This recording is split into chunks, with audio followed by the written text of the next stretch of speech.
Welcome to the Real Estate Entrepreneurs Podcast.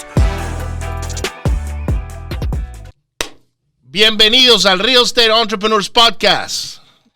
Hoy tenemos a un señor que se sale un poco de fuera de lo normal, ¿no?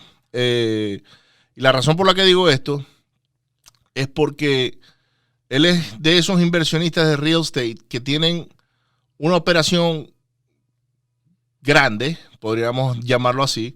También invierte en multifamiliar, invierte en casas normales, comunes y corrientes.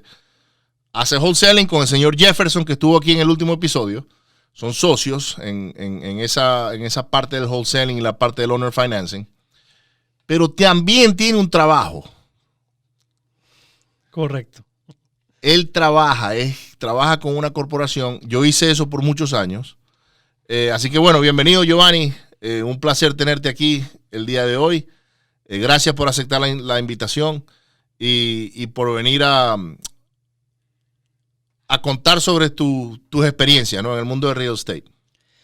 Muchas gracias, Ricardo. Sí, hace mucho tiempo creo que nos conocemos, pero no nos conocíamos personalmente, que yo me acordaba. Te he visto, he escuchado tus programas y me parecen bien interesantes. Y bueno, se llegó el día que estuviéramos sentados aquí hablando y conociéndonos más. Excelente. Antes del podcast, para que ustedes sepan, estábamos hablando de muchas cosas que pasan en nuestro mundo de los que nadie habla, ¿no? Y vamos a tocar un poquito sobre eso hoy, así que no te vas a despegar de acá. Asegúrate de quedarte aquí, que Giovanni trae muchas historias buenas en cuanto a qué le ha pasado como en su carrera de real estate. Pero, por si acaso, se llama Giovanni Escobar, ¿ok? Y es de Medellín, así que mucho cuidado con eso, ¿no?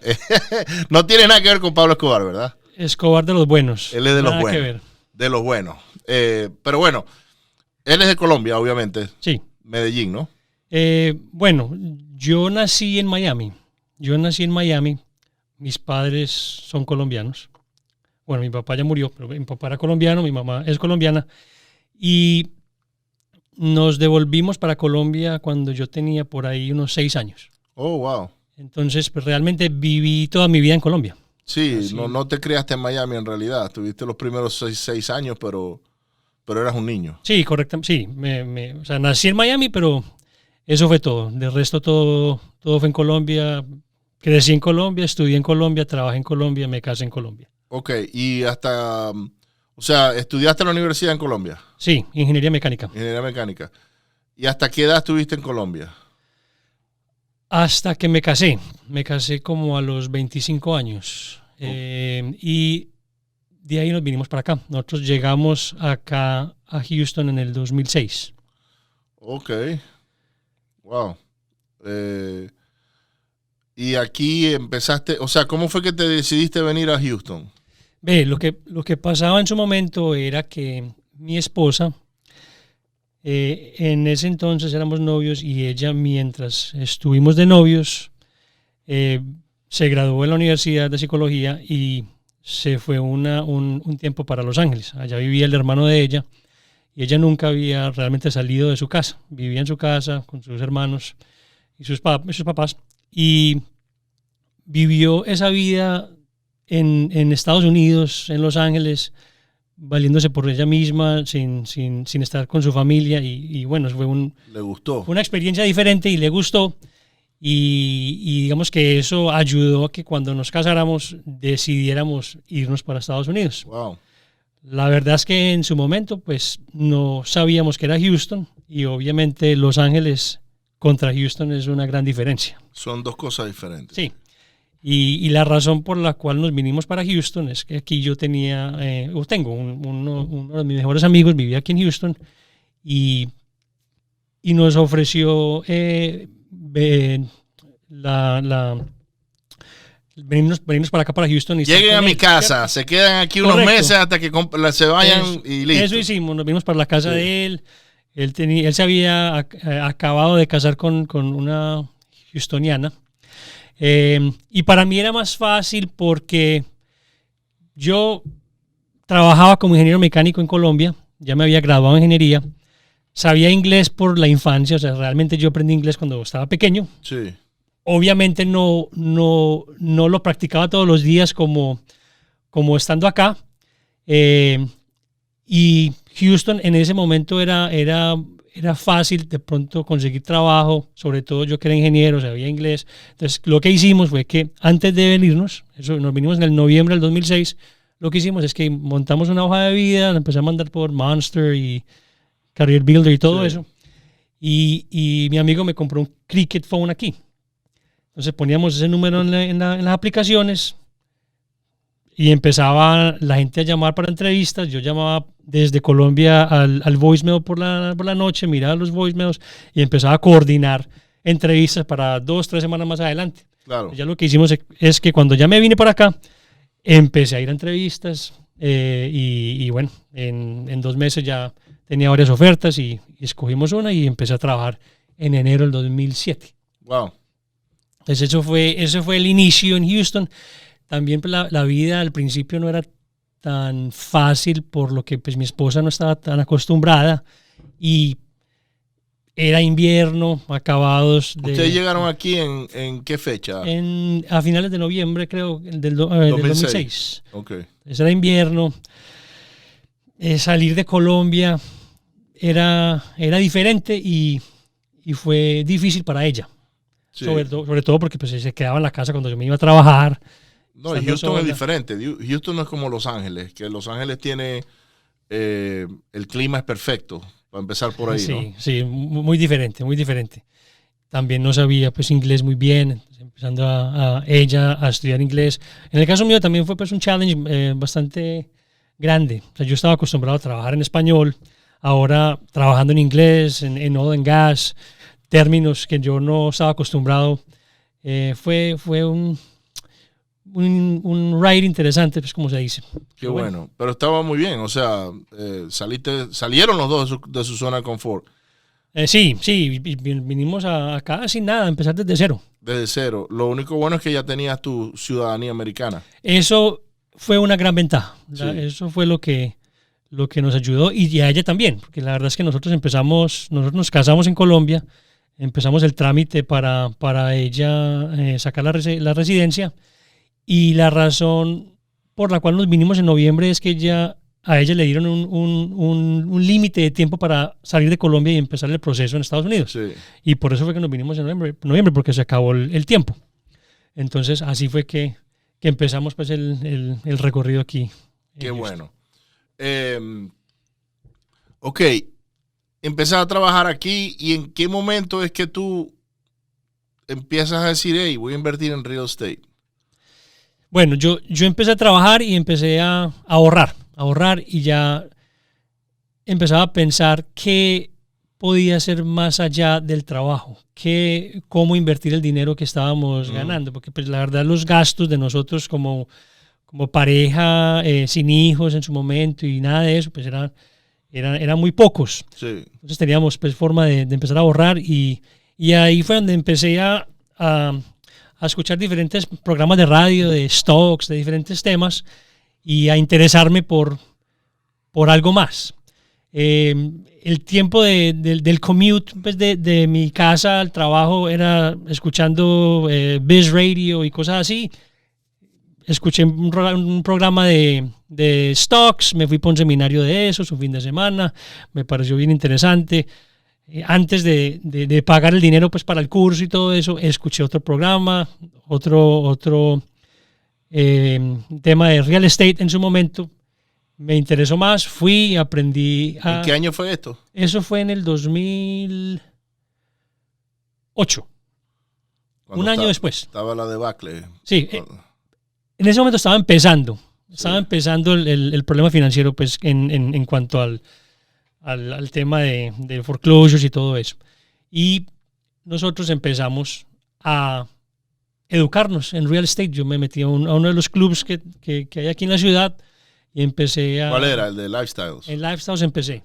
Ahí empecé, aprendí lo básico y compramos la primera propiedad, creo yo que fue al finales del 2008. Y fue un episodio interesante también. ¿Por qué? A ver, vamos a hablar de esa primera propiedad. A ver, pues, yo ya quería tomar acción, ya llevaba varios meses yendo a seminarios, escuchando... Estudiando, estabas preparándote, sí, te estabas preparando. Estaba estudiando y ya me sentía listo. Y empezamos igual, a la misma vez. Yo empecé en el 2008 también. La diferencia es que yo no encontré esos grupos de mentoría. Yo lo que hacía era que compraba los libros. Me acuerdo que el primer libro que compré fue de Armando Montelongo. Porque como yo lo veía en la televisión, sí, yo decía, si ese tipo lo puedo hacer yo también. Y me leí su libro y literalmente ahí fue donde aprendí lo que era un hard money loan. Y yo dije, hard money loan, ok, ya estoy hecho, tengo que ir a buscar. Yo tenía dinero guardado también. Y ahí empiezo, pero yo no me encuentro lifestyle sino como 2 o 3 años después. Pues bueno, vos al menos sabías que era hard money loan. Yo la verdad no tenía ni idea que era hard money. Yo lo único que sabía en su momento era pues, lo que aprendimos ahí, era pues, conventional loans. Sí. Era lo único que sabía que se podía hacer. Y sobre todo conventional loans pues tenía un límite en su momento, pero lo que yo hice en ese primer deal, o sea, era un deal que salió de Lifestyles y es más, me acuerdo muy bien, era Grassy View Drive, era una calle que queda en un barrio que se llama Remington Ranch. Yo sé dónde está Remington. Remington Ranch, aquí cerca del aeropuerto, en la Rankin con 45, por ahí. $73,000, creo que era construcción del 2006, 4.2. Sí, $73,000 y lo iba a comprar convencional. Todo estaba muy bien cuando al momento de cerrar ya empezó el tema de los foreclosures, empezaron todos los problemas que todos sabemos pues, del 2008 y 2009.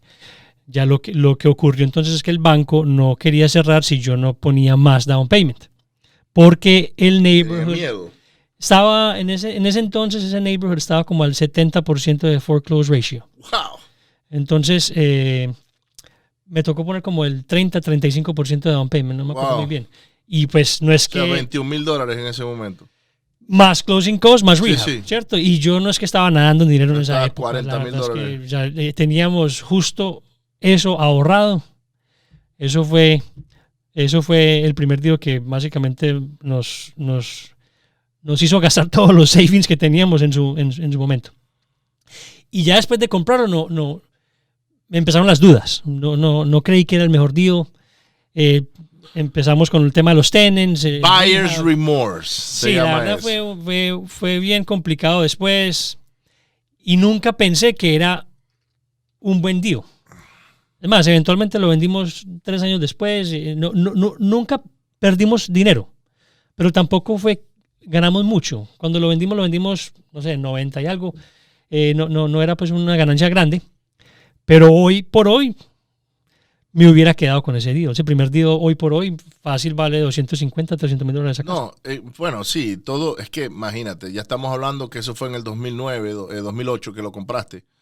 O sea, estamos hablando 13 años después, ¿no? Correcto, sí. Entonces, yo fuera un genio si me hubiese quedado con todas las casas que compré en aquel momento. Sí. Lo que pasa es que a mí me pasó, y ahorita vamos a hablar de lo que son los tenants no pagar y ese tipo de cosas. Pero entre esa época del 2009 a 2010, yo compré muchas casas en 77033. Sí. En esa área de por ahí, ¿verdad? Sí. Y llegó el momento en que no me pagaban, o sea, y eran todos, o sea, me pagaban la mitad prácticamente de todas las casas que tenía. Entonces no había cash flow porque estos me pagaban, pero estos no. Entonces con el cash flow de ellos yo lograba solventar los de los otros, ¿verdad? Y era como que un dolor de cabeza porque había que hacer eviction y esas cosas a mí nunca me gustaron, poner a la gente en la calle. Entonces yo empecé a liquidar todo en el 2012. Yo salí de todas esas propiedades en el 2012 y me quedé con el plato limpio, por decirlo así, ¿no? Pero si yo miro ahora lo que esas propiedades valen hoy en comparación por lo que yo las vendí en el 2012, las vendía a un 40% de lo que valen hoy. Sí, y eso nos pasa a todos. ¿Verdad? Entonces ya yo ahora no voy hacia atrás. Ya yo no voy a... Sí, lo que pasó, pasó. Ya lo que se hizo, y ese fue lo que resolvió en el momento, porque quién sabe cuántos más dolores de cabeza me hubiesen dado también por el resto de los años, ¿no? Entonces yo también veo la parte mala. Ya va, un momentico. Y además por lo que lo vendiste, usaste ese dinero para reinvertir en algo más. No, loco, y me quité el dolor de cabeza. También. O sea, tenía dolores de cabeza, ¿verdad? Yo era un vendedor motivado. En la mayor parte de casi todas esas propiedades yo estaba desesperado de salir de ellas porque estaba cansado de esa gente. Que eso es algo de la que las personas no hablan acá en este negocio, ¿no? Aquí todos te dicen qué bonito, cuánto dinero hacen, cómo se hacen millonarios. Y sí es posible, ojo, sí es posible hacer todas esas cosas. Pero solamente los que logran lidiar con todos esos contratiempos son los que eventualmente se acostumbran a tener ese tipo de problemas, aprenden a cómo lidiar con ese tipo de problemas y de personas, y bueno, establecen sistemas y cosas que a la final entonces te ayudan a sobresalir, ¿no? Entonces, es muy interesante que traes eso porque sí, hoy día esa casa valdría $300,000. Y entonces, pero ajá, ¿hasta cuándo va a subir? No lo sabemos. No lo sabemos. ¿Y cuándo baja de nuevo? Porque va a bajar. En algún momento bajan, porque es que es la ley, todo lo que sube tiene que bajar, ¿no? Entonces, bueno, hiciste esa casa. ¿Qué pasó después de eso? Entonces, lo que pasó es, en ese momento, pues ya se me agotaron los savings. Me demoré diría yo que medio año más para comprar la segunda casa. Y la segunda casa es cuando ya aprendí lo que era un hard money loan y después un refi, ¿cierto? Y me apalanqué por ese forma de financiamiento. Usé un hard money, la segunda casa fue en Bear Creek. Se llama Hidden Acres, me acuerdo la segunda. Sí, entonces ahí usé el hard money, refinancié convencional y esa fue la segunda casa que hicimos. Ahí ya se me agotó otra vez todos los savings. Entonces ya para no hacerte el cuento muy largo, lo que pasó ahí más adelante, ya me junté con mis amigos. Tenía 2 amigos, uno de ellos era la persona que me ayudó cuando llegamos. Yo a ellos los invité a que fuéramos a Lifestyles, los invité para que aprendieran lo que yo estaba aprendiendo y eventualmente nos juntamos, después de que ellos también hicieron un par de deals cada uno por separado, nos juntamos y hicimos un tipo de sociedad y ya empezamos a usar, nos apalancamos con capitales de otros amigos, con créditos de otros amigos, con Loco, lo que vos hiciste fue lo que yo hice, pero es que al mismo tiempo, weón, es increíble. ¿Qué tan parecidas son las trayectorias? Sí, eso hicimos. Creo yo que logramos a tener como unas 30 propiedades más o menos entre los 3. Y bueno, ya lo que siguió de ahí es empezamos a tener hijos. Cambian las prioridades. Empezamos, y todos estábamos trabajando, todos estábamos en oil and gas. Ya tuvimos diferentes prioridades y eventualmente empezamos a disolver lo que teníamos. Empezamos a vender lo que pudimos vender y ya lo que se quedó lo repartimos. Yo creo que me quedé con 1 o 2 propiedades en ese entonces. Las demás los vendimos. Y bueno,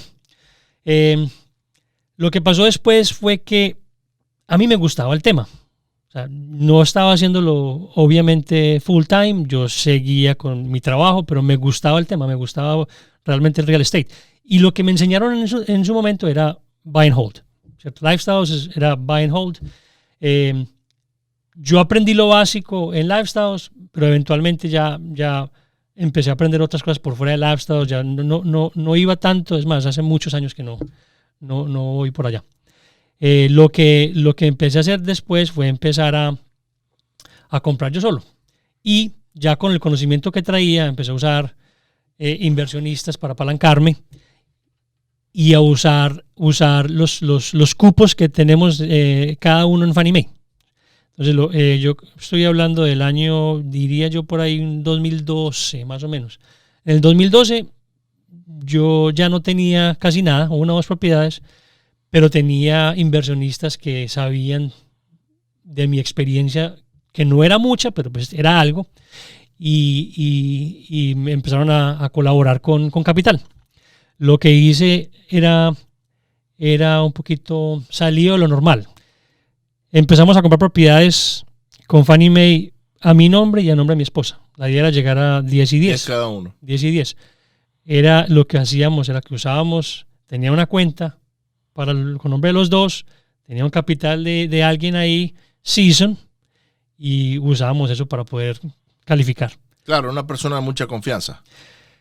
Que te pusiera el dinero Sí, ahí. correcto, sí. Porque Sí. yo te hago un cheque a nombre de Giovanni y Sí. ahí no hay nada que hacer. No, eso es un tema ya de relación con la con el mucha inversionista y todo eso. Y sabiendo que lo que íbamos a hacer iba a ser una sociedad.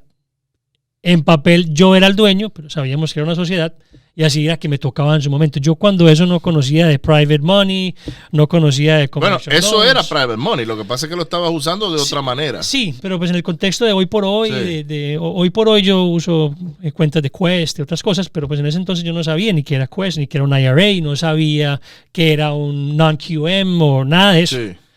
Solamente sabía de conventional loans y el objetivo era llegar a 10 y 10. O sea, 10 con mi nombre y 10 con el nombre de mi esposa. Y empezamos a correr a hacerlas. Entonces, cada vez que y hacíamos al mismo tiempo, una propiedad a nombre de ella, un nombre mío, usábamos la misma cuenta, diferentes underwriters. Era como nadar o usar el filo del cuchillo. Sí, estabas caminando la línea the fine line, le dicen Correcto, en sí. inglés. No sé cómo se llama en español, pero sí, te entiendo perfectamente. Pero había que hacer lo que había que hacer para poder llegar al objetivo. Sí. Y no solamente eso, mi esposa en ese entonces ya quedó en embarazo de nuestro tercer hijo. Okay. Entonces, y ella estaba trabajando como profesora. Entonces teníamos que correr también antes de que naciera el bebé, porque si no ya no había pay stub y ya era muy difícil calificar para poder coger un conventional loan. Entonces, yo logré tener las 10 mías y mi esposa en la número 8 se nos adelantó el bebé. Wow. Se nos adelantó un mes. Me acuerdo que ese número 8, al día siguiente del nacimiento de nuestro bebé, el notario estaba firmando la casa número 8 en el hospital. Wow. Entonces, si llegamos a 8, no pudimos llegar a más. Y ahí digamos que llegué a un freno, porque ya no sabía qué más poder qué más Encontraste hacer. con una pared. Sí. Estamos hablando que eso era 2000, creo que a principios del 2013. Bueno, en aquel momento tampoco había non-QM loans. O sea, Habían portfolio loans. habían cosas así. portfolios, pero eran altos, eran del 8%. Yo me acuerdo que Blake era uno de los que ofrecía ese tipo Sí. de portafolios, ¿no? Y para que la propiedad valiera la pena tenía que dar mucho cash flow. Sí. Entonces era difícil crecer un portafolio gigantesco de casas al 8%. No, era complicado. Lo que yo hice de ahí es que me empecé a educar en el tema de multifamily. Porque ya lo que yo pensé es, bueno, yo llegué al punto donde ya no puedo comprar más, pero si aprendo syndications y todo esto, ya entonces puedo meterme por ese lado, y eso fue lo que empecé a hacer. Yo conocía muy bien a Brad Sumrock. En su momento él estaba empezando con el grupo de él. Nos juntamos y empecé a educarme con él. Ya tenía educación de lifestyles en cuanto a multifamily, ya tenía algo de educación, conocía a lead investors y es más, hice unos cuantos negocios como passive investor en algunos grupos, tanto de Brad como de lifestyles, para poder aprender cómo lo hacían los leads, para poder eventualmente yo hacer lo mismo. Y así fue que me llegó el primer deal. Me llegó el primer 18 unidades en Houston. Usé a uno de mis inversionistas y compramos. Esa propiedad fue bien particular. Mi incursión en multifamily fue 18 unidades, $525,000. Me acuerdo muy bien. Y la negociación me la trajo un wholesaler, muy amigo mío hoy por hoy. De pronto tú lo conoces, Robert Keenan. Claro, yo conozco. Él es muy cercano a mí, somos muy amigos. Ese fue el primer deal que yo le compré a él en el 2013. Él me lo trajo. Y si era en el 2013, él estaba trabajando con alguien más. sí, estaba con... sí. Me escapa el nombre en este momento. Sí, También, yo sé de quién me estás hablando. Sí. Entonces, cómo estructuramos ese negocio fue bien particular. A Robert yo lo he tenido aquí 2 veces. Ah, sí. Sí. De hecho, yo me enteré que Robert estuvo preso en el podcast. Ah, no ¿sí? antes, él y yo éramos amigos. Yo no sabía de nada. Y un día, él contando su historia, me dijo eso y yo, que tú estuviste preso. Sí, yo estuve preso. Y entonces por ahí no fuimos. Pero sí, es muy, muy buena persona. No, Robert y yo somos bien cercanos. Nos Hablamos bastante y trabajamos bastante. Realmente él y yo hacemos muchas cosas juntos. Entonces lo que hicimos en ese negocio particularmente fue mi incursión también a Owner Finance, que lo que yo hice o lo que hicimos, porque la verdad fue con ayuda de todos, compré ese deal con un inversionista, un amigo mío. Nosotros pusimos el 50% cash, que lo puso el inversionista. El otro 50% lo cogimos Owner Finance de los dueños. Era una pareja digamos que ya están avanzados en edad de la zona. Ellos hicieron Owner Finance de esa otra mitad al 3% por 10 años. Regalo. Sí, para ellos era perfecto porque les entraba la plata necesaria que necesitaban para lo que necesitaban Para hacer. pagar cosas. Nosotros cogimos ese negocio, hicimos unos arreglos, creo que nos gastamos $20 a $30,000 en lo que teníamos que hacer. Eso fue 2013, creo que dos a 3 años después, no me acuerdo muy bien del tiempo, pero creería yo que no más de 3 años vendimos ese negocio como en $900,000. Wow. Le pagué al dueño y hoy por hoy todavía tengo ese dinero yo. Ellos me lo volvieron a prestar en otro deal. El de ellos. El de ellos. Porque ellos quieren. Correcto, o sea, ellos se convirtieron en uno de mis inversionistas. Y ya voy para el cuarto deal con ese dinero. Qué bueno. Con ellos. Muy bueno. Sí, muy agradecido también pues por esa incursión y por lo que aprendimos, porque yo en ese momento no conocía qué era Owner Finance. Nada. Fíjate que yo no vine a entender eso sino como hasta el año 2018 más o menos, o 2019. Y fue porque yo estaba metido en problemas con lo de Harvey. Sí. Y andaba tratando de buscar soluciones. Pero si yo hubiese sabido eso antes, cómo comprar Owner Financing, no sé cuántas propiedades tuviera hoy día. Porque yo era muy bueno para persuadir que me vendieran la propiedad. O sea, ir yo a poner una propiedad en contrato, cuando yo me aparecía en una propiedad, los que estaban ahí decían, ya está, hasta aquí llegamos nosotros, porque este tipo los va a envolver de una manera u otra que a él es el que se... De hecho, con Robert había una casa allá mismo en Martin Luther King. Esto es hace como 2 o 3 años atrás. Y yo fui como el número 9 que apareció ahí. Ya habían pasado un montón, ¿no? Y llego a la casa y hablo con el señor. Le digo, Jimmy se llama él, Jimmy Ivory. Nunca se me olvida el nombre del hombre. Le digo, Jimmy, ¿por qué estás vendiendo? Y me dice, ya vas a empezar con esas preguntas. Y yo dije, ya, por aquí pasó un desfile de wholesaler. Me dice, bueno, porque en verdad la casa heredada, Bueno, yo lo llevé, me mostró la casa, hice rapport con él, hablamos de equipos de basquetbol, de béisbol. Yo nunca le hice una oferta. A la final él me dice, ajá, y la oferta, ¿cuánto me vas a dar? Y yo le digo, es que yo no creo que yo soy tu comprador. Ya me dijiste que fulano estuvo aquí, que sultano estuvo aquí. Y le dije, de estos 4... estos 2 son legítimos y uno de ellos era Robert. Y él me dijo, sí, a mí me gusta Robert, pero él estaba como que muy ocupado y o sea, como que fue muy con la transacción. Sí. O sea, fue a hacer negocio, más no fue a poner una relación. Y eso no es Robert. Robert es de lo que se sienta, pero quién sabe, ese día estaría ocupado. Y yo le dije, no, pero él es legítimo y este otro también. Y el tipo estaba como que confundido. Él decía, no puedo creer que otra persona me esté diciendo que me vaya con otro inversionista. Pero yo lo que le dije al hombre fue, te voy a enseñar a cómo te vas a proteger contra todos esos muchachos. Y él como que, ¿cómo es eso? Y le digo, mira, con los contratos, yo te voy a decir qué contrato deben usar, cuánto earnest money deben poner. Y ahí fue donde los maté a todos, porque cuando le digo, asegúrate que tengan $5,000 de earnest money. Y él me dice, no, casi todos ponen 100 o 10. Y le digo, claro, esos son wholesalers. Yo también soy wholesaler, pero yo ahorita me estoy representando como un comprador. Y como la casa era buena. Eso era un tiro al piso. O sea, no lo podía fallar. Yo dije, no, yo pongo $5,000 aquí de earnest money. Bueno, el dado caso fue que ahí fueron 11 y yo me la llevé. A la final él me llamó y me dijo, ok, Ricardo, lo que tú me dijiste de los contratos ya lo comprobé. A lo que empecé a decirles a todos que pusieran $5,000 de earnest money, me empezaban a refutar y esto y aquello. ¿Cuánto me ofreces tú? Y yo me acuerdo que la oferta que ellos andaban, todos andaban entre los 50, 55. Yo le dije, yo te ofrezco 40. Me dice, no, eso está muy lejos, ¿cómo podemos hacer? Pero yo quiero trabajar contigo. Y le digo, ve, dame el mínimo que tú puedes aceptar y yo veo si puedo llegar ahí. Y ya me dijo, bueno, 47,000. Yo le dije, está bien, vamos a hacerlo. Y yo todavía le saqué como $15,000 a esa casa. A otro que le hizo wholesaling después. O sea, el que me la compró a mí, la limpió, le pasó un pressure wash y después la vendió y le sacó no sé cuánto. Pero Robert estuvo en esa fila de y es amigo, ¿no? Sí. Y nunca hablé mal de ellos ni nada, porque yo dije, ya va, aquí hay gente que habla mal de otros para poder agarrar el negocio.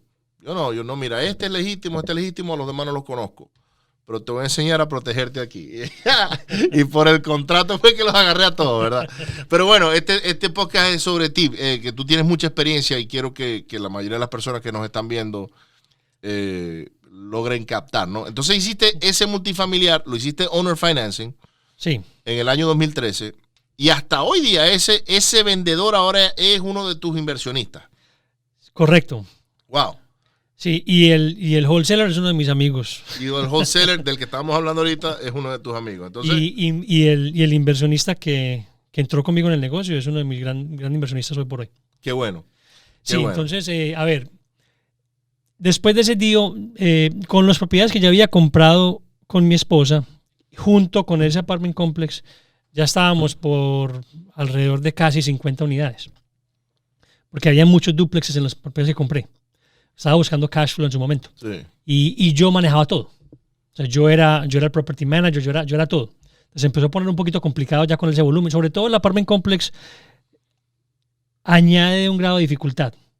O sea, son tenes diferentes a los que tenían las casas. Son menos sofisticados. Correcto. ¿No? Vamos a llamarlo de esa manera. Es un tema de aprendizaje. Sí. Y en ese año esa era una zona marginal. O sea, hoy por hoy es una zona que está en gentrification, pero ese año sigue siendo marginal, pero se está cambiando. Se está cambiando, o sea, que los están comprando todos. Pues ya llega un momento en que les dicen, te voy a dar 150,000 por la propiedad, y ellos nunca han visto tanto dinero en su vida y dicen, 150,000, vámonos. Entonces, sí. Bueno, entonces lo que ocurrió después era que me junté con otro amigo para asociarnos y crecer con más volumen. Más volumen. Y ahí fue donde empezamos a adicionar muchos más private lenders, hard monies, o sea, muchos tipos de financiación para poder crecer rápido. Sí. Y la verdad que crecimos bastante, empezando, bueno, en el 2013, 2014, compramos bastante. Creo que llegamos como a 300 unidades. Compramos unos 4 o 5 apartment complexes adicionales, uno en Bowman, uno en Galveston, bueno, varios. Bridge City también, que ese es importante para una historia más adelante. Eran 40 unidades en Bridge City, Texas. ¿Dónde es eso? Bridge City es una ciudad entre Orange y Port Arthur. Ok. Y es una zona muy, muy apetecible hoy por hoy. El School District es muy bueno y está bien costoso hoy por hoy esa zona. Ok. Contra Port Arthur, no. Port Arthur es mucho más económico, pero Bridge City es mucho mejor. Bueno, entonces lo que pasó fue que empezamos a comprar. Obviamente la operación se puso más grande. Eran ya 300 unidades.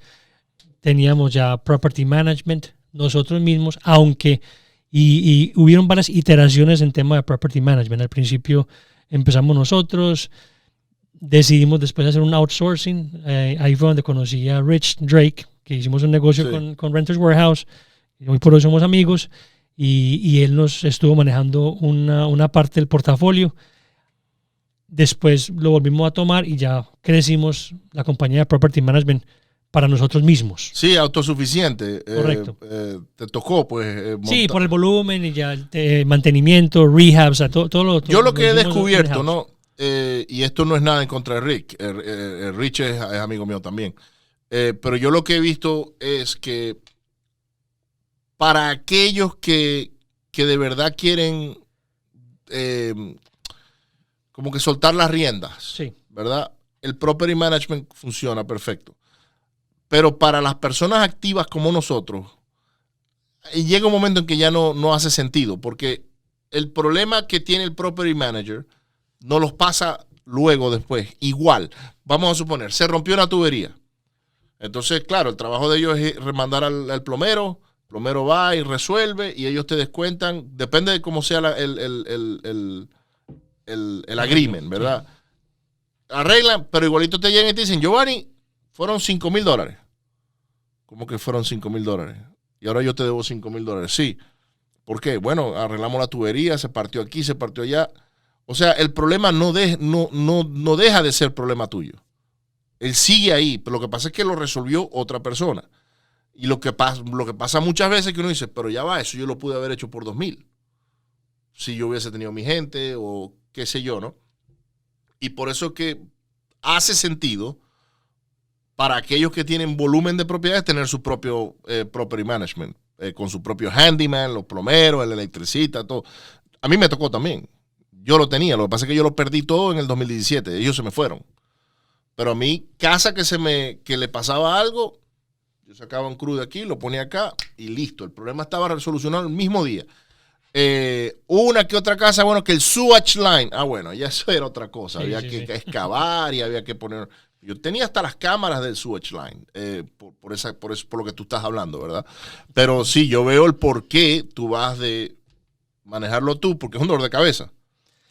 Sobre todo un dolor de cabeza solo, porque yo estaba haciéndolo todo solo. En ese momento eran casi 50 inquilinos en diferentes partes de la ciudad y yo estaba trabajando, o sea, estaba trabajando todavía, no era fácil. Después que ya me junté con mi amigo y crecimos, ya era una operación mucho más grande, necesitábamos tener staff y eso fue lo que hicimos. Conseguimos staff, teníamos oficina, teníamos pues todo. Teníamos apartment complexes y casas y duplexes y bueno, todo lo que te quieras imaginar. Y empezamos a comprar propiedades en Beaumont, Texas en ese entonces. En esa época estaba buscando yield y Houston estaba empezando a apretar. Ahí te las estabas robando. Las casas en Beaumont. Sí. Las estabas robando a mano armada porque no había nadie. Pero tampoco los valores estaban ahí. Y tampoco la renta estaba ahí. Pero el cash flow sí. Había cash flow. Había cash flow. Estamos hablando del 2014, 2015. Había cash flow, pero los valores todavía... Y todavía es muy discutible el valor en Beaumont. Sí, es que Beaumont es otro animal. O sea, sí, es diferente, aunque ya tenemos bastante experiencia pues, por lo que nos ha tocado vivir. Pero bueno, lo que ocurrió después fue el problema a final del 2014, principio de 2015. Petróleo se fue al piso. En ese entonces nosotros teníamos un paquete grande de propiedades listas para refinanciar. Y ahí fue donde aprendí que existía algo que era el non-QM. Entonces, antes del problema, estábamos trabajando con un lender grande, que hoy por hoy se llama CoreVest. Sí, antes tenía otro nombre, creo que era Colonial. Yo trabajaba con CoreVest. Y lo que estábamos haciendo, estábamos refinanciando un paquete, creo que era como $1 millón en bastantes casas. Y ahí teníamos hard money, teníamos private money, ya estaban due, teníamos que ya pagar todo eso. Todo iba muy bien. Hasta... como 2 semanas antes del cierre me llaman del fondo, creo que están en California, y me dicen que no éramos nosotros, pero que el fondo iba a salirse de Houston completamente. Que obviamente la refinanciación que estábamos trabajando se cancelaba. Wow. No había explicación. Y eso que le explicamos a ellos que las propiedades que estábamos refinanciando en su momento, muchas estaban en Texas City, algunas en Beaumont, donde son zonas que están creciendo. Refinería. Son refinerías, plantas petroquímicas que no están... es el petróleo como tal, sino es la refinería, que es al revés. Es más, al revés. Realmente el momento que estaba atravesando la ciudad en el 2014 a finales, en el 2015, era muy bueno para ese sector, porque la materia prima que es petróleo era demasiado barata y estaban ellos creciendo las plantas y todo eso porque era muy económico. Por consiguiente se necesitaba housing y todo lo que estaba ocurriendo. Estamos hablando de Texas City, League City, Beaumont, todas esas zonas.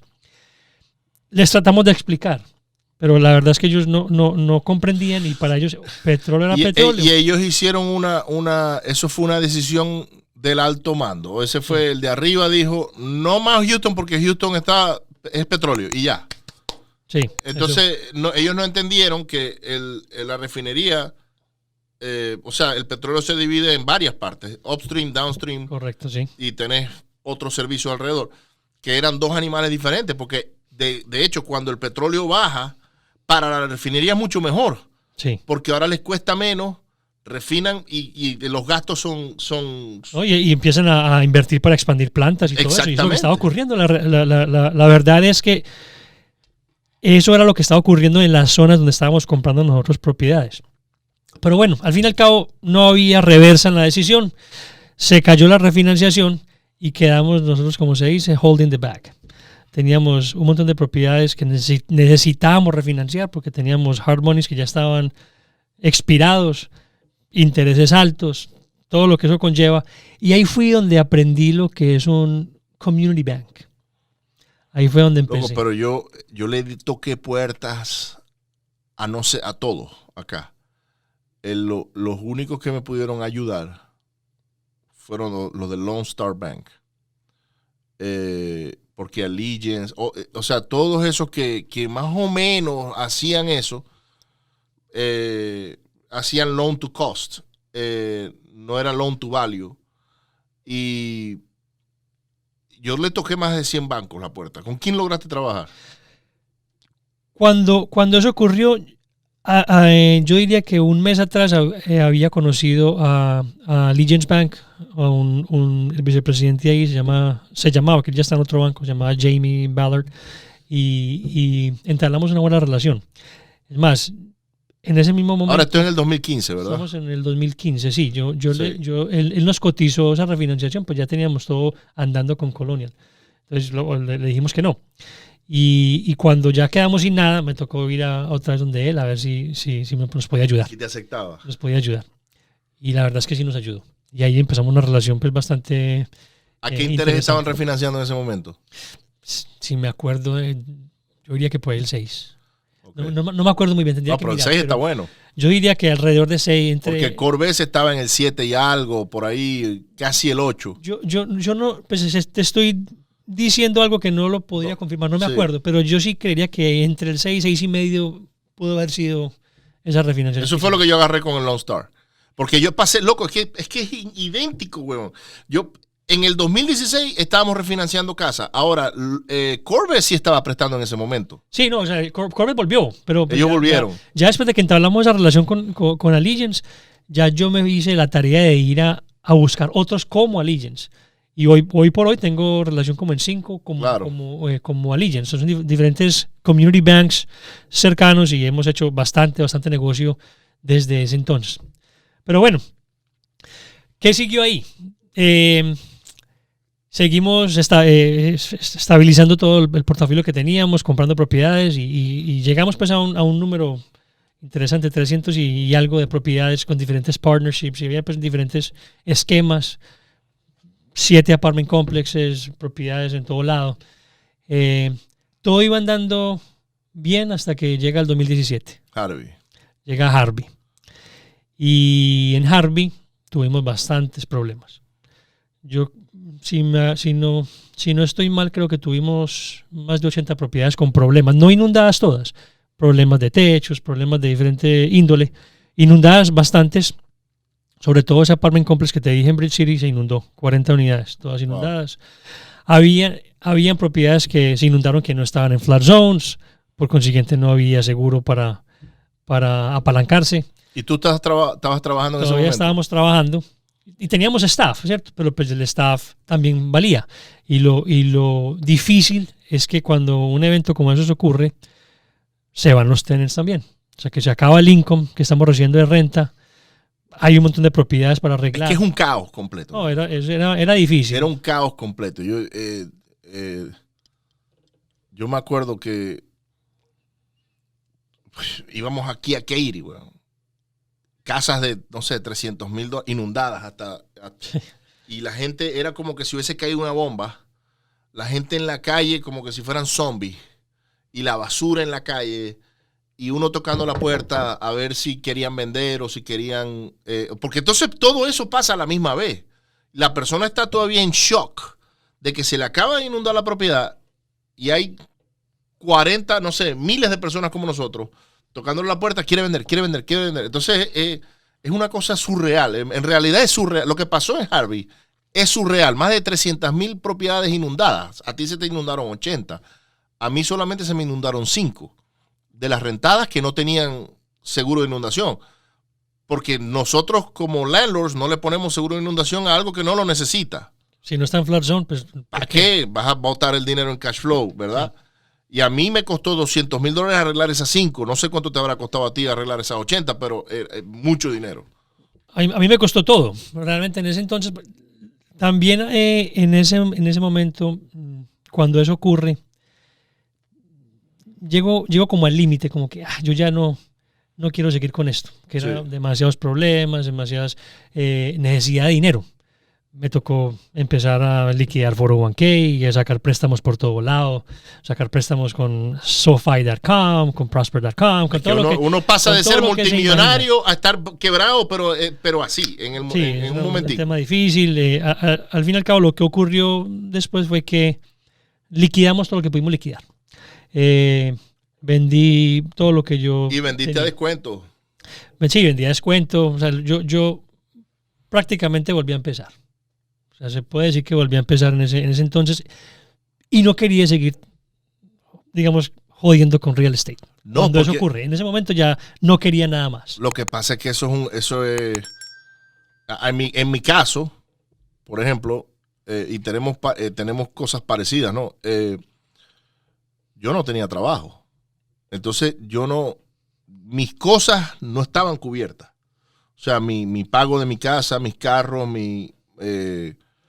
nada, yo no tenía cómo pagar biles si no eran de real estate.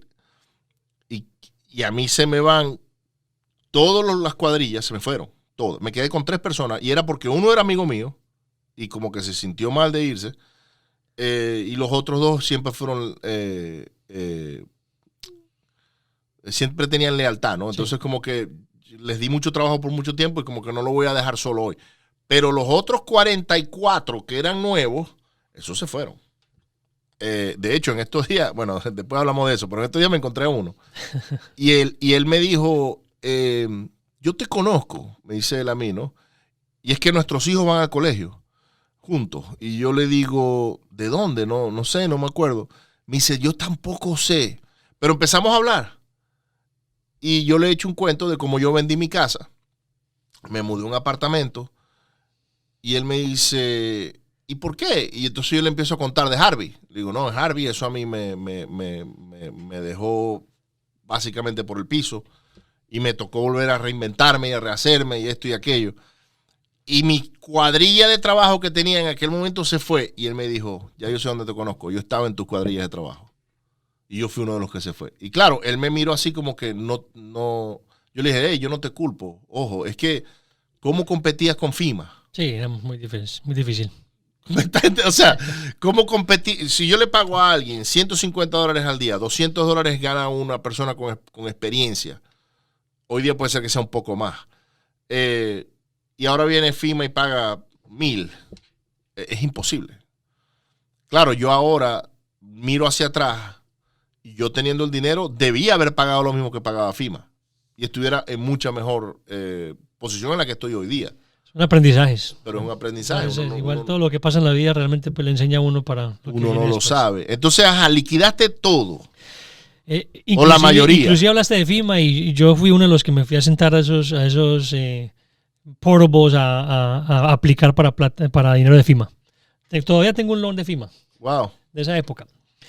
Sí, o sea, y otras circunstancias que ocurrieron en nuestras vidas y temas que no salieron muy bien.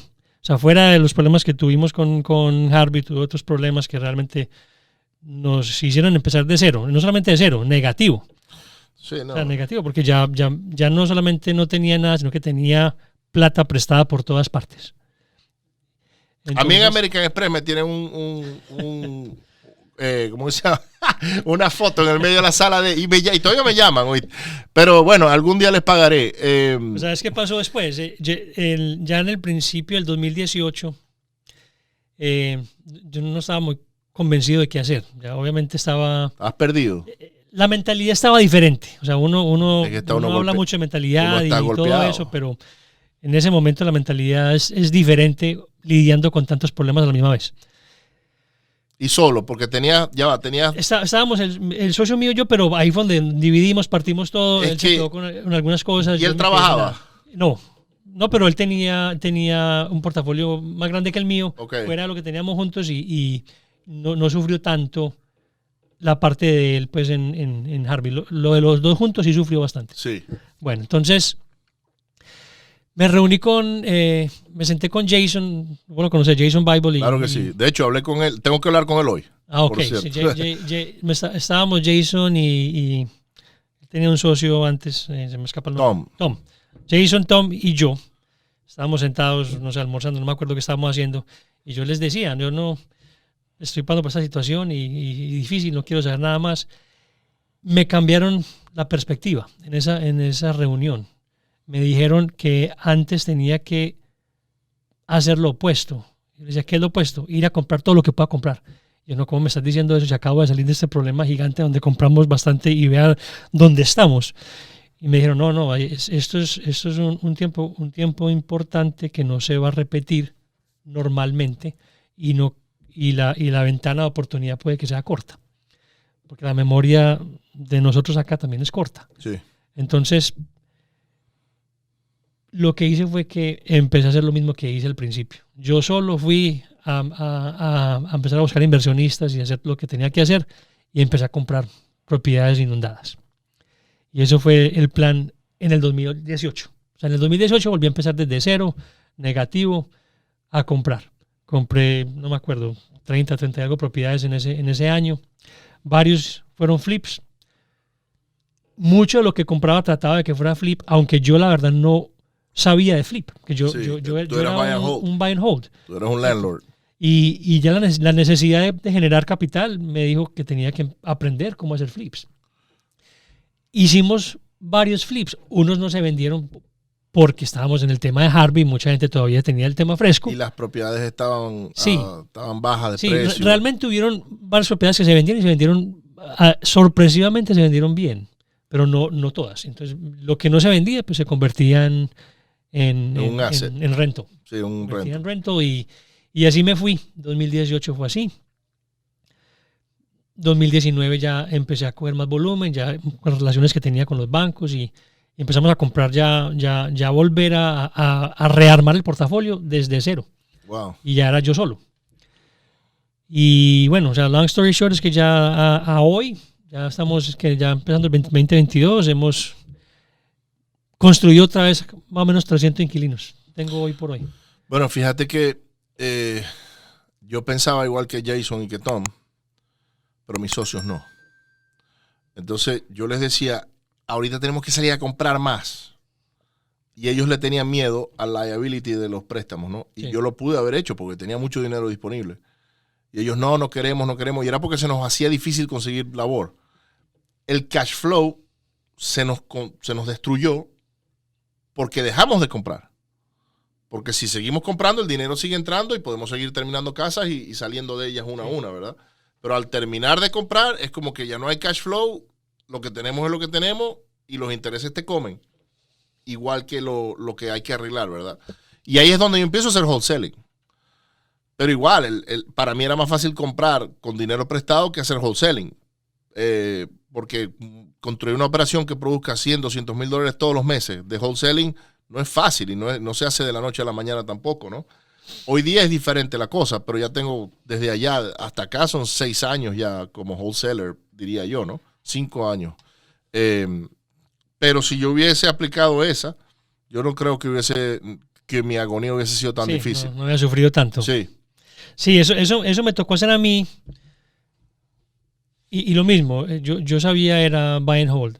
Lo que más hice fue eso hasta hace 2 años. Hasta hace 2 años ya venía haciendo algunos flips, pero todavía pues el tema importante era buy and hold. Conocí a Jefferson hace 2 años y medio por ahí, casi 3 años. Nos conocimos en un evento de Jet Lending. Estaba vendiendo una propiedad en ese momento. Se la vendimos a un amigo mío y yo hice la estructura. Le conseguí el private money, le hice la estructura al amigo mío donde él compró la propiedad de Jefferson. Yo hice algo de dinero y él no puso ni un centavo. O sea, él la compró la rentó, la refinanció, yo le conseguí toda la estructura y le fue muy bien. Hoy por hoy tiene más de $50,000 sentados en esa propiedad. Wow. Seguimos hablando y Jefferson pues en ese entonces estaba haciendo wholesaling, no a gran escala, como la mayoría de wholesalers, estaba haciendo todo, hacía un volumen pequeño, no sé, 2, 3, 5 propiedades de pronto máximo al mes en su momento. Y ya al hablar conmigo y ver el volumen que yo estaba haciendo, no de wholesaling, pero de compra, decidimos juntar fuerzas. Sí, porque se complementaban. Sí. Decidimos juntar fuerzas y ha sido pues una relación bastante exitosa para los dos. Nos ha ido muy bien. Y estamos aprendiendo todos los días. La verdad queremos crecer la operación de wholesaling a lo que más podamos. Tenemos pues unos objetivos con eso. No solamente wholesaling. Al incursionar en el tema de wholesaling, empezamos a hacer muchas otras cosas alrededor de real estate. Tenemos unas buenas propiedades en Owner Finance, compramos y vendemos Owner Finance, Subject To's, o sea, muchos diferentes temas que no eran convencionales para mí antes. Para mí era simplemente compra, arregle y rente. Sí. Ahora tenemos diferentes cosas. Hasta un Airbnb tengo hoy por hoy. Wow. Entonces ha sido un viaje interesante. Desde que empecé, nos fue muy bien. Perdimos todo, volver a empezar desde cero, volver a construir. Obviamente todo tiene los challenges, no todo ha sido fácil. No. De hecho, lo que tú has pasado y lo que yo he pasado, porque los dos hemos perdido bastante, no todas las personas se logran sobreponer de eso. Muchos, imagínate, o sea, tú perdiste... no sé, fueron millones de dólares, porque lo que pasa es que no sé cuánto es, pero Sí.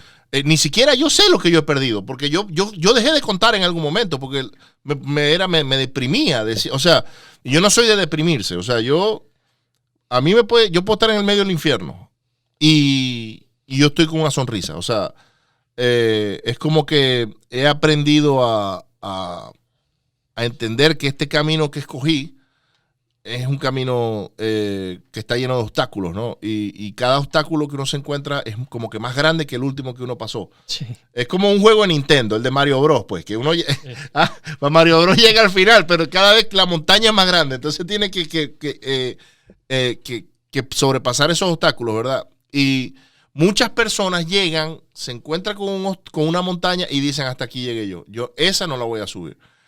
Me pasó con varios de mis socios que tengo, ¿no? que tuve, que son excelentes personas, fueron muy buenos amigos, pero en un momento ellos dijeron, ya esto no es para mí. Ese reto que Ricardo está pasando ahorita, ese no es el que yo quiero pasar.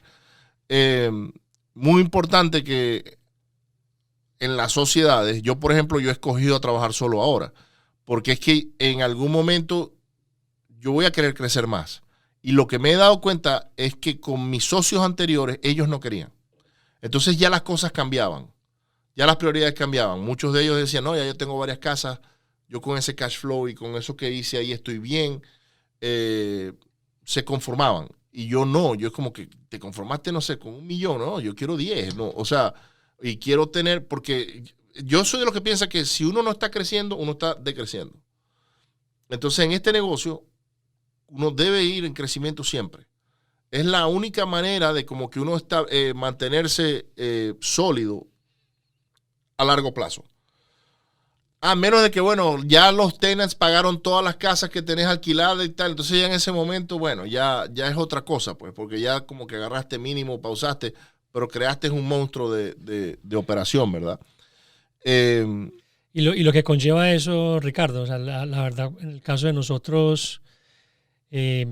nos tocó aprender de construcción, nos tocó aprender de property management y hoy por hoy yo tengo compañía de property management que maneja mis propias propiedades y ya tengo muchos amigos que me piden que yo les haga property management. Yo no estoy vendiendo el servicio abiertamente. Le ayudamos a le ayudamos al otro.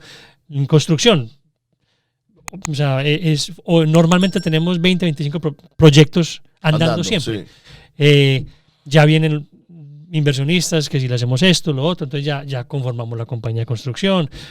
Mucha gente también pide propiedades, tenemos, o sea, ya se empieza a formar un grupo grande de diferentes divisiones Y es donde ya empieza uno a ver, bueno, ¿cómo vamos a crecer? La gente que tenemos, si es la gente idónea, lo que necesitamos en cada puesto. O sea, ya es un tema de usted ser el dueño de unas casitas, ir a manejarlas, a usted el dueño de una empresa grande que tiene que ver por todos los diferentes divisiones, personas, la plata que entra, la que sale. O sea, es un tema más complicado. Fíjate que yo hice algo muy parecido en aquel momento. O sea, en el 2017, cuando llegamos a tener todos esos flips que teníamos, nosotros estábamos completamente integrados. O sea, era Same as Cash era la compañía que compraba, hacía el wholesaling. Teníamos Direct Mail Out, que era con la que hacíamos las cartas, porque nosotros antes hacíamos puras cartas. No conocíamos de lo que es hoy día el cold calling, textos y todas esas cosas que andan ahora. Teníamos W4U Holdings, que era la compañía donde estaban las rentas. Y teníamos Jordemo Friends, nace en Harvey, porque nos pusimos a hacer demoliciones para poder sobrevivir. Pero estaban todas, así como dices tú, entrelazadas unas con las otras. Ahora, la parte del property management como que nunca nos gustó eso. Entonces, lo hacíamos para nosotros, pero no se lo ofrecíamos a nadie. Sí. Ni siquiera a los amigos, porque decíamos, no, eso de property management para nosotros es un dolor de cabeza, esto es algo que no queremos ofrecer. Después de eso, que yo entro en wholesaling, yo digo, ok, yo estaba completamente integrado para flips en aquel momento, y la idea funciona, porque cuando uno está, todo funciona bien, cuando el ecosistema está bien montado, ¿no? Si no hay una tormenta, un Harvey, una cosa de esa, todo funciona bien. Lo que yo decidí fue hacer después lo que tenía en flipping en wholesaling. ¿Cómo yo me integro en wholesaling? Ok, ahora tengo plataformas de texto, tengo VAs, hacemos el wholesaling, hacemos dispo para otro. Ahorita estamos todos haciendo deals juntos, ¿verdad? Y me enfoqué fue ahí porque me quitaba el tema del liability. O sea, sí, que el liability es lo que, todo es muy bonito cuando todo está bien, pero cuando viene una tormenta de esa, un terremoto o viene el pique del 2008, ahí es donde el liability te ahorca, que fue lo que nos pasó a los dos, básicamente, ¿no? Y entonces yo dije, ¿cómo yo puedo encontrar algo en donde yo siga en real estate, pueda hacer algo que me gusta? A mí me gusta mucho negociar, ayudar a las personas, a la cuestión de las casas y tal, pero que tenga también servicios alrededor, porque sé que los multiple streams of income, o sea, los diferentes entradas ayudan, y poco a poco he ido agregando cosas alrededor del wholesaling, y gracias a eso hoy día nosotros estamos en otra situación muy diferente a la que pudimos estar hace un año o 2 años atrás. Pero fue esa misma mentalidad que tú tienes de, ya va, aquí tenemos el property manager, podemos hacer los fix and flips, tenemos una casa, tenemos contractor, también te conseguimos la casa. Es muy interesante ver cómo una compañía, pues son monstruos, eso es un monstruo, eso no son cosas pequeñas. Eso no es pequeño, y la verdad es que por necesidad nos tocó empezar a hacerlo. Siempre es por necesidad. Es más, el tema de property management, por ejemplo, cuando nosotros empezamos a comprar propiedades en Bowman, eso fue una travesía, porque no conocíamos la ciudad, no conocíamos nada. Vimos el precio, nos pareció atractivo. Pero vieron un buen deal, exacto. Creímos que funcionaba muy bien. Ya vaya y empiece. Después de que la compras, ok, ¿quién la va a arreglar? No teníamos quién se fuera de aquí a Houston a arreglar allá. Conseguir gente allá no es para nada fácil. Tampoco es que sean los mejores trabajadores. Bueno, no sé hoy por hoy, pero fue difícil hasta ahí. Ya listo, llegamos al tema, vamos a rentarla. Ok, ¿cómo la vamos a rentar? Creo que cambiamos de realtor como 9 veces. Wow. O sea, no se movían, no tenían la urgencia o motivación de nosotros. Sí, es que funcionan en otra frecuencia. Eventualmente conseguimos conocí a un realtor que me lo presentó un wholesaler. Ese realtor después me presentó a una muchacha que hacía property management. Él formó una compañía con ellos y ellos empezaron a manejar nuestras propiedades. Funcionaba hasta hace un par de años que me di cuenta que una de ellas me estaba robando. Ok. Entonces me alcanzó a robar una plata. El muchacho no sabía que le estaban robando porque él era el dueño de la compañía Y él decía que yo estaba diciendo mentiras. Yo, pero mira toda la información. Eventualmente se dio cuenta que ella había abierto una cuenta a nombre de él en el otro lado y vio un bank statement que llegó a la oficina que él no conocía. Fue un tema difícil, me debían ya casi como $70,000. Wow. Eventualmente hicimos un settlement, pues él y yo, pero bueno, a lo que yo voy es que por necesidad, entonces ya nos toca a nosotros mismos meternos a hacer las cosas nosotros mismos. Y ya hoy tenemos una estructura organizada que nos permite manejar propiedades en esa zona muy eficientemente comparado con lo que teníamos antes. Pero pues no llegamos ahí de la noche a la mañana. Eso es un tema que toma tiempo. Sí. Yo no sé si yo volvería a comprar tantas casas en un solo lugar. Por ejemplo, Beaumont, Port Arthur, aquí, cualquier parte de Houston. César me estaba preguntando el viernes pasado, el sábado, perdón. Cuando fuimos a ver esa casa que ustedes tienen en Corpus. Nosotros fuimos a ver unas que tenemos, hicimos un recorrido completo. Y fuimos Bay City, Aranzas, Corpus, Kingsville y nos regresamos a Houston. Y él me dice, Ricardo, ¿por qué no las compramos todas nosotros? Y yo le dije, César, es que si tenemos una en Kingsville, si tenemos otra, podemos trabajar con gente de la zona. Lo que pasa es que ellos no siempre están disponibles. Y para que esto pueda funcionar, uno tiene que integrarse y tener su propia cuadrilla, que ellos estén ahí pendientes de esas casas, ¿no? Y me dice, ok, ¿por qué no compramos en Houston, no sé, en Lake Jackson, por decirlo, o Freeport? Y yo le dije, el problema es la inundación y el huracán. O sea, ya yo pasé por ahí, entonces a mí es como que me da miedo, en verdad, volver a tener tantos huevos en una sola canasta. Porque podrán pasar 10 años, pero cuando pase ya sabemos qué fue lo que pasó y cómo pasó. Entonces es como que yo pienso que si yo vuelvo a empezar a comprar propiedades, porque yo ahorita tengo 4 propiedades nada más, no tengo lo que tuve en algún momento. Y no quiero, en verdad. Con eso estoy bien, así estoy tranquilo, duermo muy bien todas las noches. Pero si yo vuelvo a comprar a una escala de que llego a, no sé, 300 puertas, qué sé yo, lo hago en diferentes lugares. Porque es que como que empiezo a agarrar una aquí, otra acá, otra por acá. Y lo que me enfoco es entonces en crear el ecosistema alrededor de esa casa, de un handyman, de un tal. Y porque si viene una novedad, no me agarra por ejemplo, con lo que es el huracán, no me agarran todas. Aquí en Houston, Beaumont es Houston. O sea, para mí es lo mismo. De hecho, hasta Orange, para mí es casi que lo que nos afecta aquí, sí, afecta allá. Entonces es como que un riesgo al que yo no sé, ya no estoy dispuesto a tomar. Sí, es un riesgo que existe. O sea, yo lo que yo hago para mitigar ese riesgo es seguro. No, seguro. Es seguro y bueno, también en tema de inundación, yo siempre, hoy por hoy, reviso si se inundó en Harvey o Imelda, o no esté en zona de inundación, le pongo seguro. Se va a inundar otra vez. Y le pongo seguro. Ahora, algo con lo del seguro, ¿no? Lo que a ti te afectó mucho las propiedades inundadas. Ese no fue mi caso. El caso mío fue la gente que se me fue. Entonces, ¿qué pasa si yo tengo 50 casas? Vamos a suponer que el mortgage son $1,000 al mes en averaje, ¿verdad? De la casa. Y esas 50 casas se me inundan y se me van los tenants y no tengo cómo arreglarlas. Ya está, $50,000 mensuales se están yendo por la sí, borda, ¿no? Entonces, el seguro te da dinero para arreglar y a lo mejor con eso uno se puede financiar unos 2 o 3 meses. Pero si no logras repararlas en 2 o 3 meses, esos $50,000 van a venir en el mes número 5 o 6.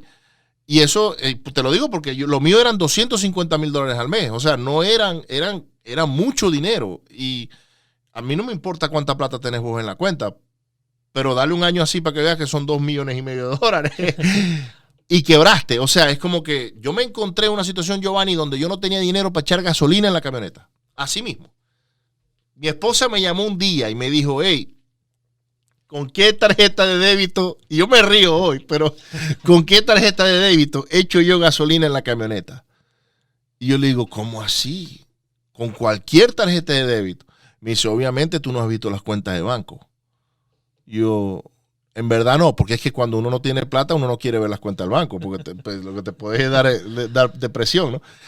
Y yo me meto y me dice, están todas en rojo. O sea, yo ni siquiera estaba en cero, estaba en rojo. Y yo me acuerdo que estaba en la oficina que teníamos en Rosenberg. Yo me echo hacia atrás y me pongo las manos en la cabeza y yo digo, Dios mío, ¿cómo llegué yo a este punto? De manejar millones de dólares, millones, porque eran millones lo que tenía en las manos, un montón de casas, 70 empleados entre una cosa y la otra, y no tener $50 para echar gasolina en el carro de mi esposa. Yo le dije, mi amor, tranquila, mañana resolvemos, mañana vemos cómo resolvemos. Y al otro día resolví, porque lo que tengo yo es que yo soy como un muñequito de esos que se caen y se vuelven a parar. Y por algún lado buscaba y conseguía, y fui y vendí algo, qué sé yo, y saqué dinero y así pues. Pero eso es lo que puede pasar, ¿ves? Cuando uno tiene tantas casas en un solo lugar. No es el seguro, no es el tema de la inundación. Obviamente eso ayuda, pero que no haya gente para repararla. Ahí es donde está el problema. Porque entonces el mortgage te sigue llegando y el banco no entiende de eso. Es que no tengo empleados. Sí, hay varios, obviamente riesgos hay en muchos frentes. Formas de mitigar. En el caso mío, uno es seguro, otra es tener la compañía de construcción, donde todos trabajan para nosotros. Entonces, de alguna u otra forma, pues tenemos una capacidad instalada ahí que nos podría ayudar. Bueno, pero yo lo tenía también. Pero todos los se me fueron. Se me fueron porque es que ¿cómo competís vos con la mano de obra que se va por el cielo? O sea, no hay competencia. Sí, es un tema, bueno, un tema que hay que planear también. Pero claro, a mí me pasó sin avisar. O sea, ahora tú puedes planear. Puedes decir, ok, bueno, yo voy a poner, no sé, 4 meses de salario ahí para los empleados y a lo mejor con eso los mantengo trabajando en las propiedades que se nos dañen. De hecho, a nosotros las que se nos inundaron, de las 5 rentadas, en este momento, la tormenta mía fue como que una tormenta perfecta, porque en el 2016 nosotros empezamos a refinanciar con Corbés también. Llegamos al 2017, ya en ese momento estábamos haciendo como 27 flips a la vez. Y Denis me dice, saludos a Denis, me dice, Ricardo, ¿por qué no empezamos a hacer wholesaling? Que eso se había como que se había empezado a poner de moda. Y teníamos tanto private money disponible que yo le dije, ¿cómo es eso? Explícame. Me dice, se hace así, así. Le dije, hágale. Y pusimos todo un montón de propiedades en contrato. Teníamos 20 propiedades más para cerrar, con todo el dinero disponible, ¿no? Y teníamos los 27 flips andando. Pero a la vez yo estaba comprándole la compañía a mis otros 2 socios, porque ya ellos no querían seguir en el ruedo. O sea, ya ellos como que ellos trabajaban, tenían buenos trabajos, ya tenían buenas casas, y ellos eran como que, no sabemos si nos queremos meter en ese dolor de cabeza en el que tú estás metiendo, porque eso requiere más tiempo, y ellos no lo tenían, y es la realidad. Entonces yo digo, bueno, está bien, vamos a hacer algo, vamos a terminar como amigos, yo les compro a ustedes su parte, ¿ok? Todo lo que hemos montado, ustedes se quedan con las propiedades a la renta, ¿verdad? Y yo me quedo con todas las que estoy trabajando a futuro. O sea, yo cambié los assets por los liabilities. Sí. Pero eran mucho más los liabilities. Y como el que había levantado el dinero era yo dije, bueno, no hay problema. Yo me quedo con el dinero que levanté y me quedo con las casas. A lo que yo termine esas 20 casas, esas son mías. Ellos se quedaron con, no sé, 10, algo así que tendríamos en ese momento. O hasta, no sé, menos más, no me acuerdo en verdad. Entonces yo estoy comprándolos a ellos, saliendo de ellos. Me estoy moviendo ahora con estos 27 flips. Tengo 20 más por cerrar. El 30 de agosto, 31 de agosto pasa lo que pasa. Yo voy y doy vueltas y veo que todo está bien. Digo, bueno, nada más se nos inundaron estas 5 casas. Nosotros sacamos a los de las rehabs a las rentas para meter a los tenants ahí de una vez. Sí. Y esas 5 las arreglamos en un mes. O sea, batimos récord. Obviamente cortar 4 pies, piso nuevo, chirroc nuevo, empatar y listo. Y las cocinas, ¿no? Que había que cambiar los gabinetes de las que se habían inundado. No todas se nos inundó tan alto, ¿no? A lo que yo salgo de esas rentas, de las casas de la renta, que voy a regresar a los flips es cuando se me van todos. Porque ya ahí es como que ya había tanto trabajo, tanta casa inundada que era imposible retener a alguien. Y ahí es donde yo digo, bueno, esto en 6 meses se debe acomodar. Y esos 6 meses nunca me llegaron. Pero yo perdí todos mis empleados en un mes, básicamente. Y ahí fue donde me trabé yo. Esa fue mi traba. No fue que las inundaciones, nada. No, la mano de obra. La mano de obra. Ahí fue mi traba. Y no llegó, eso nunca llegó. De hecho, cuando pasa lo del huracán en Puerto Rico, que fue unos meses, Sí. como que al año, algo Sí, sí, así, pasó el huracán en Puerto Rico. Como Denis es puertorriqueño, muchos puertorriqueños empezaron a venir para Houston. Entonces yo le dije a Denis, contrata todos los que puedas y vamos a enseñarlo. Entonces todos estos puertorriqueños llegaron a Houston. Cambiamos un crew de venezolanos, porque casi todos de mi cuadrilla eran venezolanos, por puertorriqueños. Pero estos puertorriqueños no sabían. Entonces nos tardábamos mucho más en terminar casas.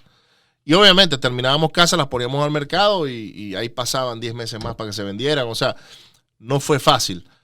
Pero ellos fueron los que nos ayudaron como que a solventar el problema de la mano de obra. Fue porque ellos vinieron de otro huracán corriendo para acá.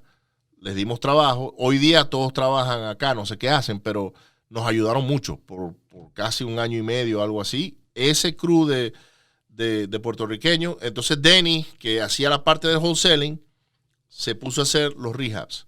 Y él es ingeniero civil. Entonces, ¿qué pasa? Que él los quería hacer perfectos. Y se nos estaban tardando mucho las casas. Sí, Yo sí, decía, Dios mío, ¿por qué se están tardando tanto?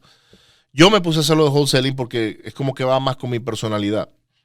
Pero bueno, una historia larga corta, Giovanni. Ese fue el candelero que se prendió en ese momento. De eso aprendimos. Sí, aprendimos mucho, ¿no?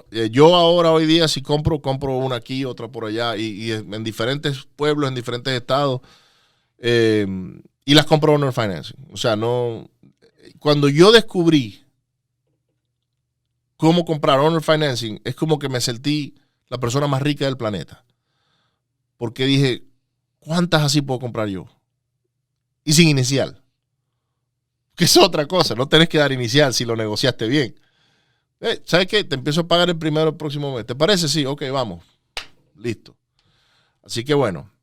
Bueno, señores, este está largo. Así que voy a tener que invitar a Giovanni otra vez porque Giovanni tiene muchas anécdotas de casas embrujadas. Así que los voy a dejar al próximo programa. Giovanni, muchas gracias por venir hoy. Muchas gracias a vos, Ricardo. Y abrirte y contar tu historia de todo tu... journey. O sea, el journey completo, ¿no? Las pérdidas y las ganancias, ¿no? Porque es que hay mucha gente que lo que te hablan es de las ganancias y no te dicen de las pérdidas, ¿no? Nos falta todavía contar muchas historias y aprendizajes y temas difíciles y situaciones complicadas también que ocurren todos los días en este mundo del real estate. No, pero eso lo vamos a hacer en otro episodio. Así que bueno, no olviden de darle a la campanita, suscribirse. Tenemos el 2 de abril un evento aquí en Houston. Los invito para que vengan y nos conozcan personalmente aquellos que no nos conocen.